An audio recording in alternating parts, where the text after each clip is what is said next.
السلام علیکم ورحمۃ اللہ وبرکاتہ۔ ناظرین، آج ہم آپ کے سامنے آزمائش کے بارے میں بات کریں گے۔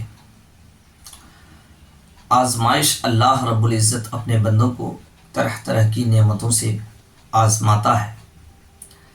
کبھی عام طور پر لوگ سمجھتے ہیں کہ کسی کو کوئی مصیبت آ جاتی ہے تو یہ آزمائش ہے، یا کوئی پریشانی آ جاتی ہے تو لوگ سمجھتے ہیں کہ یہ آزمائش ہے۔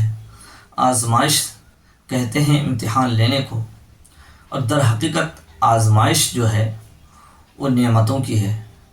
نعمتوں کی کثرت، مال و دولت کی کثرت، عزت و شہرت، خوشحالی اور مقام و مرتبہ، عام طور پر یہ تمام چیزیں انسان کو سرکش بنا دیتی ہے، کم از کم غفلت میں ڈال دیتی ہے، اور دن بدن انسان کو راہ حق سے دور ہٹا دیتی ہے۔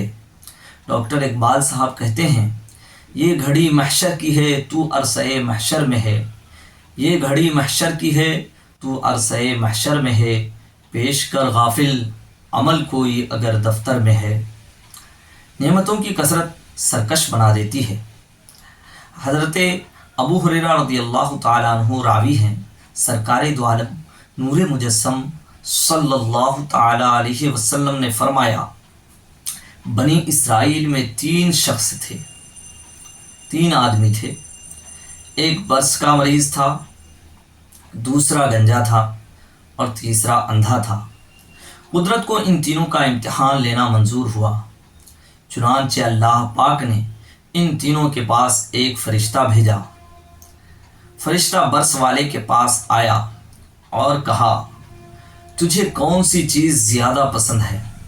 برس والا بولا، اچھا رنگ، خوبصورت جسم اور اس بیماری کا خاتمہ جس کی وجہ سے لوگ مجھے برا سمجھتے ہیں۔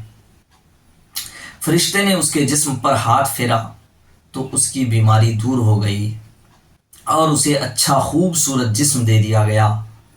پھر فرشتے نے دوبارہ برس والے سے پوچھا، تجھے کون سا مال زیادہ پسند ہے؟ اس آدمی نے کہا، مجھے اونٹ زیادہ پسند ہے۔ اسے 10 حاملہ اونٹنی دے دی گئی۔ اب فرشتے نے اسے مال میں برکت کی دعا دی اور چلا گیا۔ پھر فرشتہ گنجے کے پاس آیا، پوچھا، تجھے کون سی چیز زیادہ پسند ہے؟ تو گنجے نے کہا، اچھے بال اور اس بیماری کا خاتمہ جس کے سبب لوگ مجھ سے نفرت کرتے ہیں۔ فرشتے نے ہاتھ پھیرا تو اس کی بھی بیماری دور ہو گئی اور اسے اچھا بال دے دیے گئے۔ اب فرشتے نے دوبارہ گنجے سے پوچھا، تجھے کون سا مال زیادہ پسند ہے؟ گنجے نے کہا، گائے۔ فرشتے نے اسے ایک حاملہ گائے دی اور اس میں برکت کی دعا کر کے آگے چلا گیا۔ پھر فرشتہ اندھے کے پاس آیا، پوچھا، تجھے کون سی چیز زیادہ پسند ہے؟ اندھا بولا، اللہ پاک میری بینائی لوٹا دے تاکہ میں لوگوں کو دیکھ سکوں۔ فرشتے نے ہاتھ پھیرا تو اس کی آنکھیں روشن ہو گئیں۔ پھر فرشتے نے اندھے سے دوسرا سوال پوچھا کہ تجھے کون سا مال زیادہ پسند ہے؟ اندھے نے بولا، بکریاں۔ اسے حاملہ بکری دے دی گئی۔ اب تینوں کے جانوروں نے بچے دیے، ان کے مال میں خوب برکت ہوئی۔ اونٹ والے کی اونٹوں سے وادی پوری بھر گئی، گائے والے کی گایوں میں اور بکری والے کی بکریوں میں خوب اضافہ ہو گیا۔ اب فرشتہ دوبارہ باری باری ان کے پاس آیا۔ پہلا شخص جو برس کی بیماری میں مبتلا تھا، فرشتہ اس کے پاس برس والے انسان کی شکل میں آیا اور کہا، میں ایک محتاج آدمی ہوں، مسافر ہوں، میرے پاس سفر کے اخراجات ختم ہو چکے ہیں۔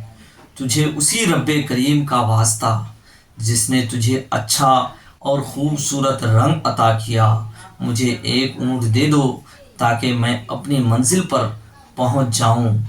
یہ سن کر سابقہ برس کے مریض نے کہا، میرے اخراجات بہت زیادہ ہیں، میں تجھے کچھ دے نہیں سکتا۔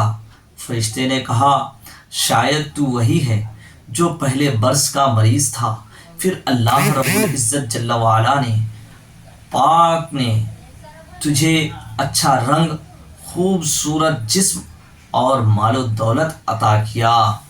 ناشکری کرتے ہوئے بولا نہیں نہیں، یہ مال تو میرے آباء و اجداد کا ہے، مجھے وراثت میں ملا ہے۔ اس پر فرشتے نے کہا اگر تو جھوٹا ہے تو اللہ پاک تجھے پہلے جیسا کر دے۔ پھر فرشتہ گنجے کے پاس جاتا ہے اور گنجے سے بھی اسی طرح فرشتہ کہتا ہے کہ میں مسافر ہوں، میں محتاج ہوں، میرے پاس سفر کے اخراجات ختم ہو گئے ہیں، تم ایک گائے دے دو جس سے میں اپنے منزل تک پہنچ جاؤں۔ تو اس نے بھی برس والے مریض کی طرح جواب دیا۔ تو پھر فرشتے نے اس کو بھی یہی کہا کہ اللہ پاک تجھے بھی ویسا ہی کر دے جیسا پہلے تو تھا، اگر تو اپنے بات میں جھوٹا ہے۔ پھر فرشتہ تیسرے شخص نابینا کے پاس جاتا ہے اور کہتا ہے کہ میں نابینا ہی کے روپ میں جاتا ہے اور کہتا ہے کہ میں ایک مسافر ہوں، میں محتاج ہوں، میرے پاس سفر کے اخراجات ختم ہو چکے ہیں، تم مجھے اپنے بکریوں میں سے ایک بکری دے دو۔ اس نابینا شخص نے اسے کہا کہ اللہ رب العزت نے مجھے ان دولتوں سے نوازا ہے، تم میرے مال سے جو چاہے اور جتنا چاہے لے لے۔ فرشتے نے کہا کہ اس سے خوش ہو کر کہا کہ تو اپنا مال اپنے پاس رکھ لے، یہ تو رب کی طرف سے تمہارا امتحان تھا۔ اور رب تبارک تعالیٰ اس نابینا شخص سے راضی ہو جاتا ہے اور ان دونوں سے ناراض